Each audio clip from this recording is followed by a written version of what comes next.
What if the most powerful word in your vocabulary isn't yes, but no?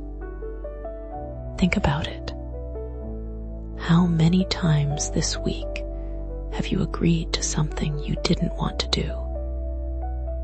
How often have you sacrificed your time, energy, and peace of mind because you couldn't bring yourself to set a simple boundary? You're not alone.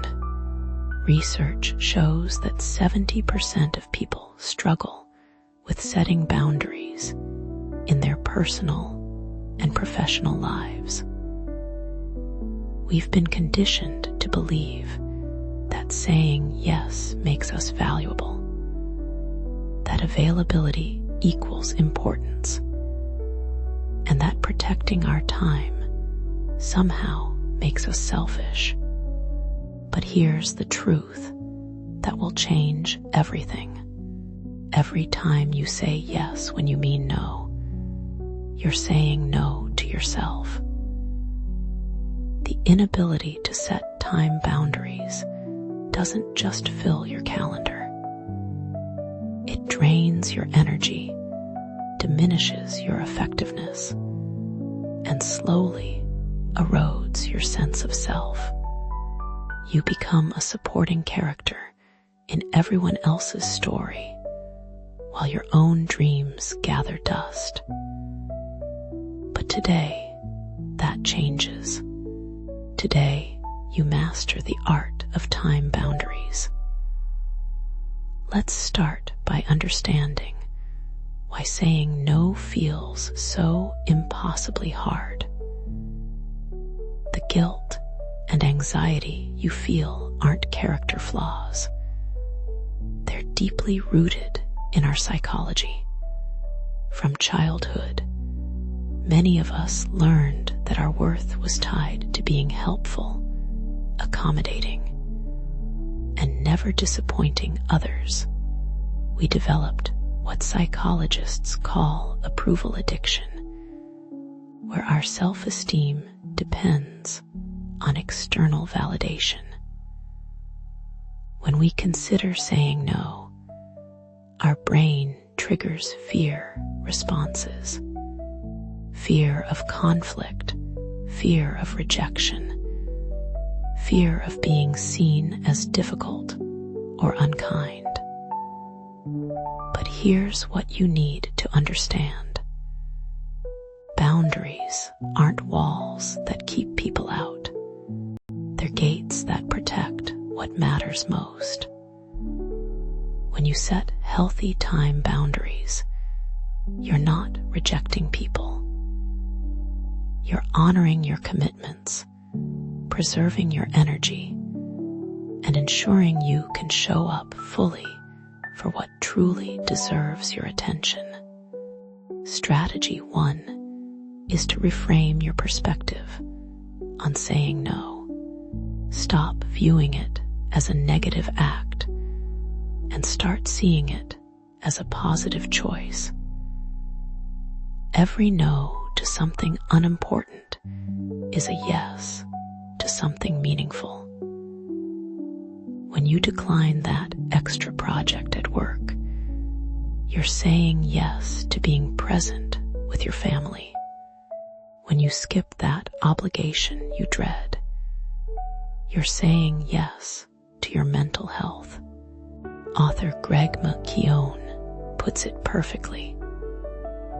If you don't prioritize your life, someone else will.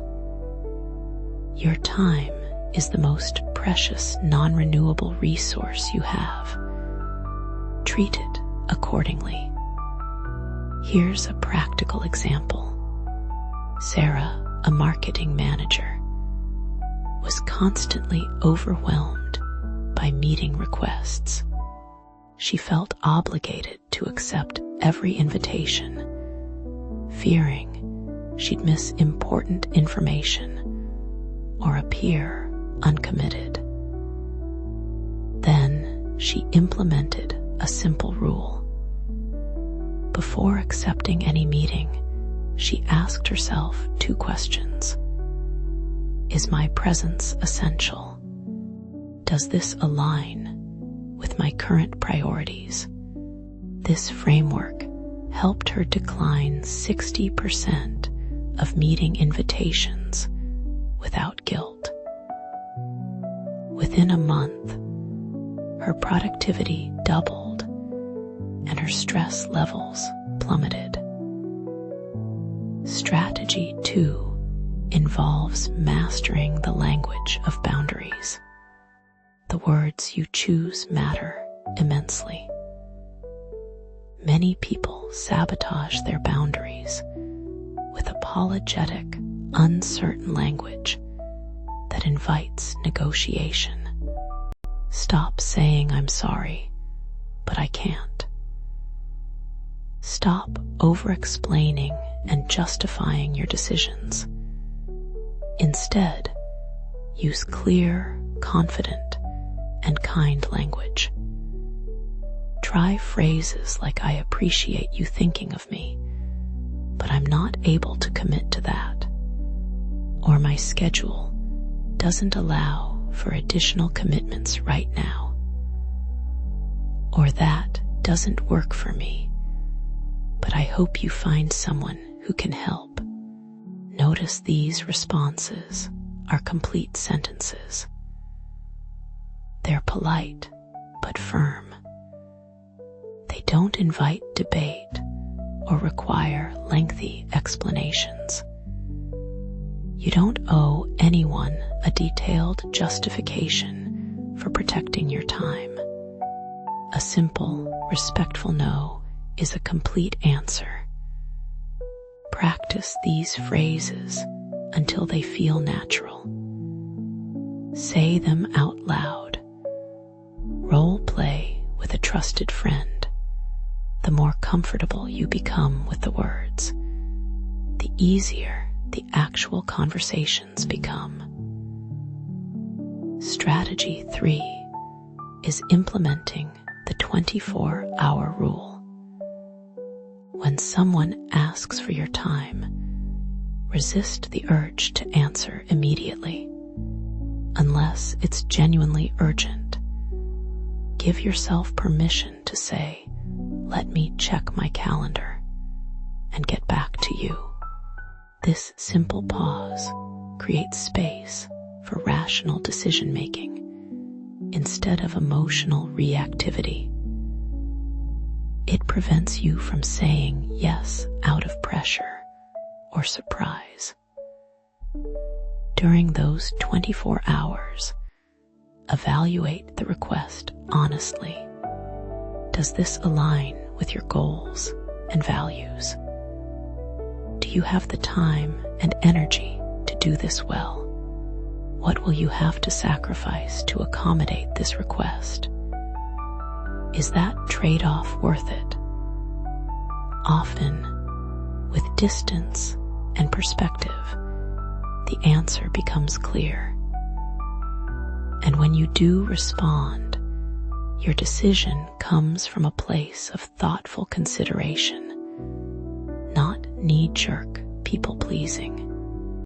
Strategy 4 addresses the guilt that inevitably surfaces when you start setting boundaries. Understand that guilt is often misplaced responsibility.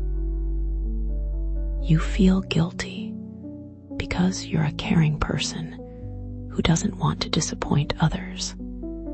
That's admirable. But you're not responsible for other people's reactions to your reasonable boundaries. Their disappointment, frustration, or inconvenience doesn't mean you've done something wrong. Psychologist Brené Brown reminds us that daring to set boundaries is about having the courage to love ourselves even when we risk disappointing others. When guilt appears, acknowledge it without letting it control you. Say to yourself, "I feel guilty, and that's okay. My boundaries are still valid. The the discomfort will pass. Replace guilt with affirmations.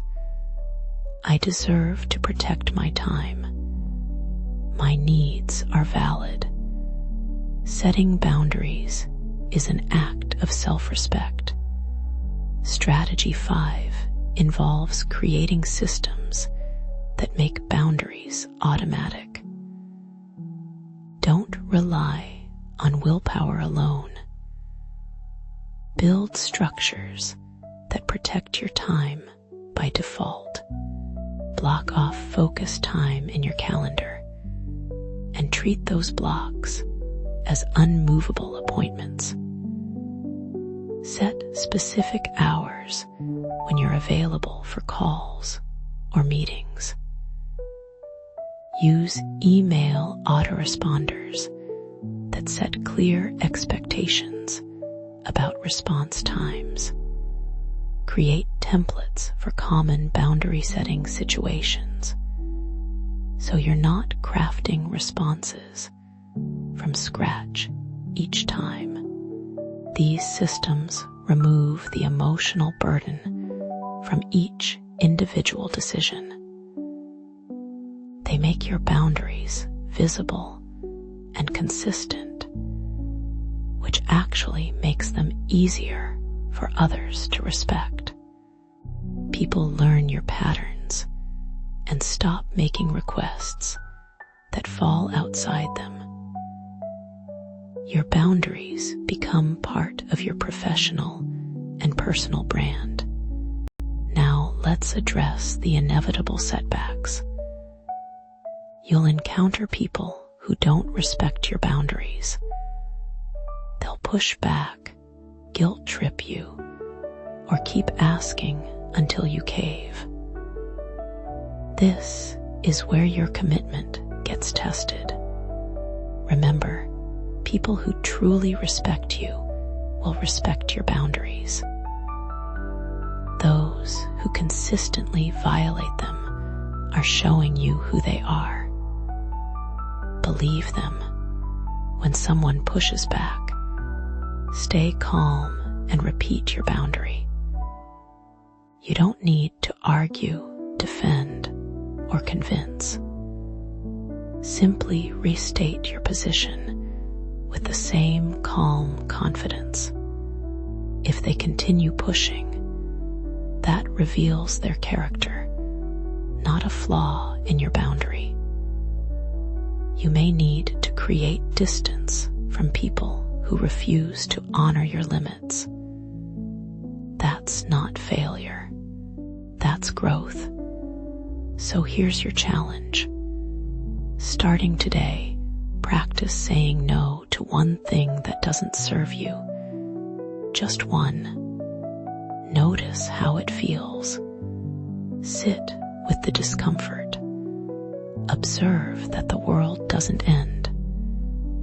Then do it again tomorrow and the next day. Each no is a repetition that strengthens your boundary setting muscle. Your time is your life. Don't give it away to anyone who asks. Guard it fiercely. Invest it wisely. And remember, every time you honor your boundaries, you're teaching people how to treat you and teaching yourself that you're worth protecting.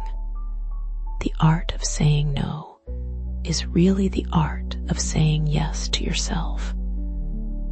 Master it, and you master your life.